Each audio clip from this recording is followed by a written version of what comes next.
Hey everyone, my self सी हरिओम विरडिया। सो दोस्तों, CA final मई 26 के results आज अनाउंस हो चुके हैं।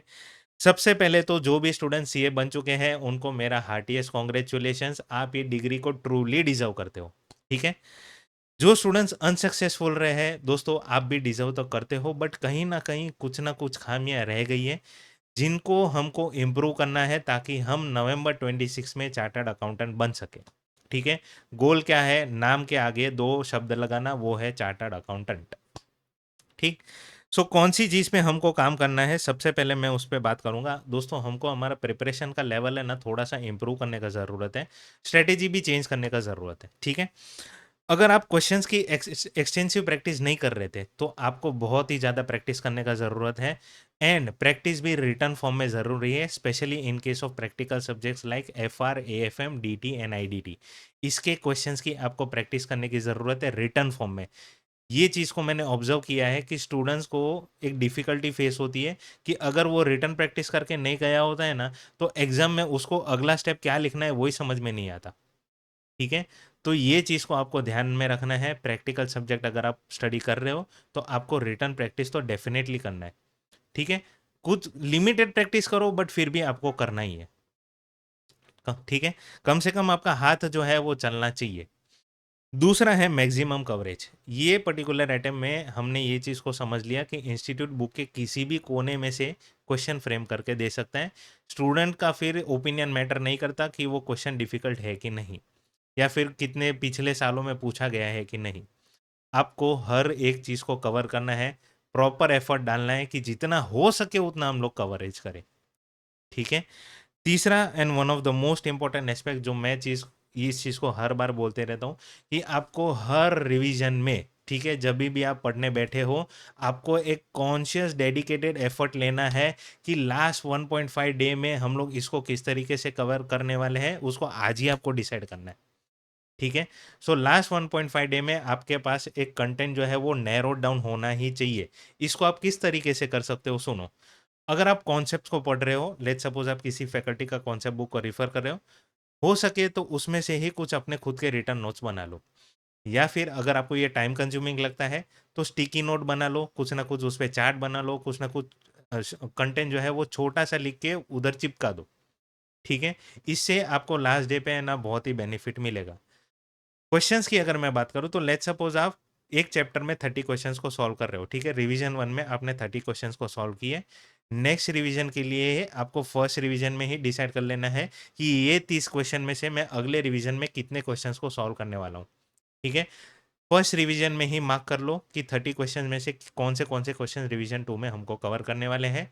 और इस तरीके से हर सब्सिक्वेंट रिवीजन में आपको अगले रिवीजन का पहले से ही तैयारी करना है। ठीक है। तभी जाके लास्ट 1.5 डे में आपके पास एक 150 टू 200 क्वेश्चंस का सेट होगा जो आप मैनेज कर सकते हो कवर करने का। ठीक है। सो हर बार each revision is a preparation of the next revision also, इस चीज का आपको ध्यान रखना है। करेक्ट। नेक्स्ट इंपॉर्टेंट एस्पेक्ट है साइकोलॉजी। एंड बिलीव मी, जितना प्रिपरेशन इंपॉर्टेंट है ना उतना ही साइकोलॉजी इंपॉर्टेंट है। मैं ये एग्जाम के पहले हर बार आपसे कहता था कि अगर पेपर डिफिकल्ट आया तो 40 मार्क का मैं कम से कम श्योर हूं कि इतना तो मैं लाके ही रहूंगा। अगर पेपर इजी आया तो मैं एग्जामेशन जेब में लेके निकल जाऊंगा। ठीक है। प्रिपरेशन आप कितना भी अच्छा कर लो, बट इंस्टीट्यूट पूरी ताकत लगा सकता है आपके माइंड के साथ खेलने की। एंड आपने जो भी प्रिपरेशन किया होगा ना वो आपको वर्थ वाइल नहीं लगेगा, ऐसा ही फील करवा सकता है इंस्टीट्यूट। ठीक है। आपको ऐसा फील होगा कि हम लोग ने जो भी कुछ प्रिपरेशन किया वो वेस्ट हो चुका है। वो लेवल पे इंस्टीट्यूट आपकी साइकोलॉजी के साथ खेल सकता है। ठीक है। So psychology is not important only during preparation but during exams as well. Exam के टाइम पे भी आपको आपका माइंड जो है वो शांत रखना है। ठीक है, पेपर अगर डिफिकल्ट दिख रहा है तो कोई बात नहीं, 40 लाने का तो ट्राई करो, लिखने का तो ट्राई करो, कुछ ना कुछ एफर्ट तो डालो, दिमाग चलाने का तो ट्राई करो। हम लोग सिर्फ ऐसा सोच लेते कि पेपर डिफिकल्ट है छोड़ दिया, ऐसा कभी नहीं करना होता है। ठीक है। दूसरा, प्रिपरेशन के टाइम पे मैंने देखा है कि अक्सर स्टूडेंट जो है वो अपना माइंड लूज कर देता है कि आज चलो कोई टॉपिक है वो बहुत बड़ा है। ठीक है। और प्लान में हम लोग ने सोचा था कि ये टॉपिक को आज हम लोग एक ही दिन में ख़त्म कर लेंगे, बट वो नहीं हुआ। तो उस केस में वो ऐसा डीमोटिवेट हो जाता है और फिर 1-2 दिन का वो पॉज ले लेता है। अब कोई फ़र्क नहीं पड़ता इससे कि आपने पॉज़ ले लिया, अल्टीमेटली आपका टाइम जो है वो वेस्ट हुआ है, 2 दिन भी जा चुके हैं और जो चीज़ आपने पढ़ी थी उसमें भी आपका कॉन्फिडेंस नहीं है, ठीक है? तो ऐसा मत करो, जो भी चीज़ आप पढ़ रहे हो, भले टाइम लगे, कॉन्फिडेंस के साथ उसको ख़त्म करने का ट्राई करो। जो भी आप पढ़ रहे हो, आपको पता होना चाहिए कि इसमें से इंस्टीट्यूट अगर कोई क्वेश्चन फ्रेम करके देगा, तो मुझे वो आएगा, ठीक है?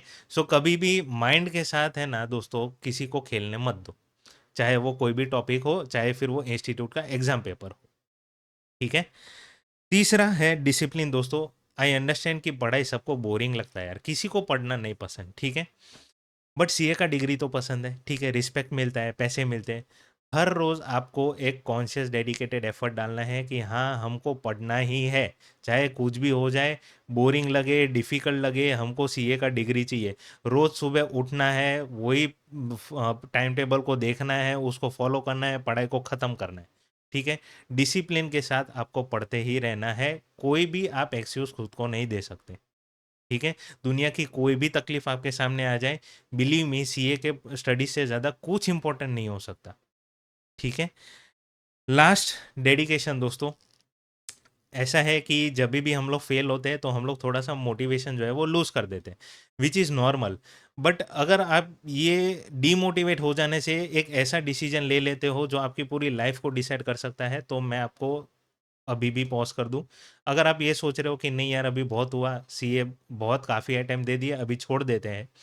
मैं आपको मेरा पर्सनल स्टोरी ये केस में सुनाना चाहूँगा। नवंबर 19 दोस्तों मेरा फर्स्ट अटेम्प्ट था, ठीक है? मल्टीपल अटेम्प्ट्स मैंने दिए। मई 22 से लेके मई 23 तक 3 अटेम्प्ट मैंने नहीं दिए और नहीं दिए इसका कारण ये है कि मैंने सीए को छोड़ दिया था। ठीक है? मैंने सीए छोड़ दिया, मुझे लगा अब बस हो गया, मेरे से नहीं हो पाएगा। क्योंकि मई 22 के पहले जो अटेम्प्ट था नवंबर 21 में, इसमें मैं 3 मार्क्स से दोनों ग्रुप को क्लियर करने से रह गया, मियरली बिकॉज़ ऑफ 3 मार्क्स और ये हुआ मेरा ओपन बुक एग्ज़ाम की वजह से, ठीक है? इसमें मैं फेल हो गया, 37 मार्क्स आए और मैं फेल हो गया दोनों ग्रुप। ये सोच के कि अब यार नहीं होगा मेरे से, मैंने छोड़ दिया सीए और मैं दुबई चला गया, ठीक है? 3 अटेम्प्ट मैंने नहीं दिए। इनफैक्ट मैं देने भी नहीं वाला था, मैंने मेरे माइंड को मना लिया था कि अब सीए नहीं है मेरे लिए, ठीक है? तो वहाँ जाके मैं सीपीए कर रहा था, सीपीए में भी पहला एक पेपर मैंने दिया, उसमें भी क्लियर नहीं हुआ, 5 मार्क्स से रह गया, मैंने सीपीए भी छोड़ दिया। मैंने सोचा कि यार इससे बेटर तो वही है कि जो मुझे आता है उसमें मैं क्लियर करने का ट्राई कर लूँ। इंडिया आया मैं वापस, यहाँ पे भी 3 अटेम्प्ट लग गए मेरे को दोस्तों। नवंबर 24 में मैंने क्लियर कर लिया सीए, ठीक है? और आज भी दोस्तों कोई फ़र्क नहीं पड़ता, कोई मेरे से ये नहीं पूछता कि सर आपको कितने अटेम्प्ट लगे हैं, इससे क्या कोई फ़र्क पड़ता है क्या? कोई फ़र्क नहीं पड़ता यार।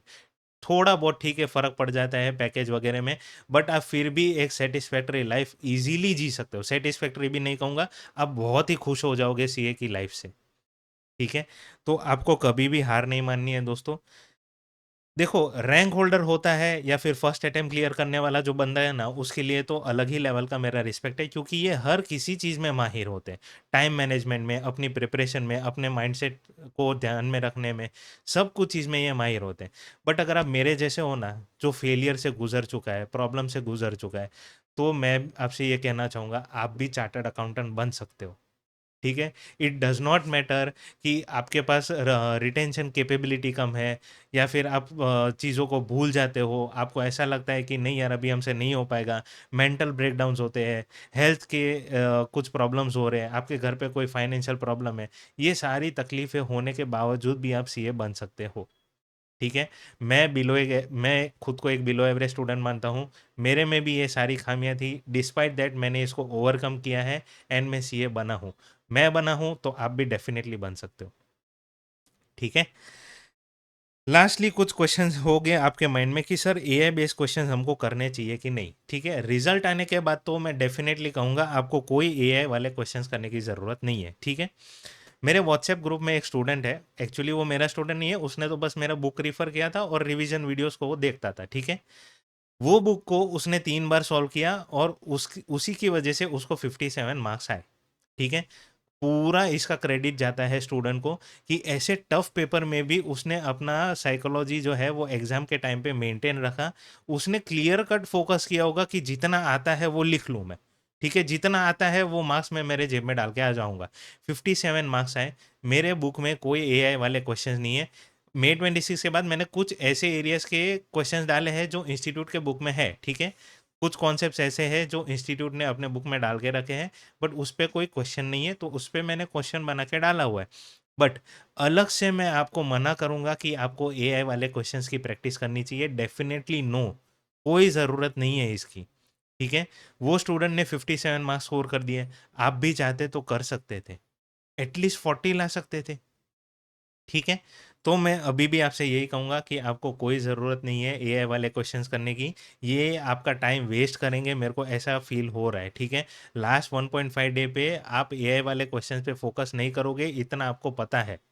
ठीक है, इस पे मैंने ऑलरेडी वीडियो डाला हुआ है, आप चाहो तो उसको देख लो। बट अगर आपको एक सिंपल वर्ड में कहना है मुझे, तो मैं कहूँगा कि आंसर इज नो, एआई वाले क्वेश्चंस करने की ज़रूरत नहीं है।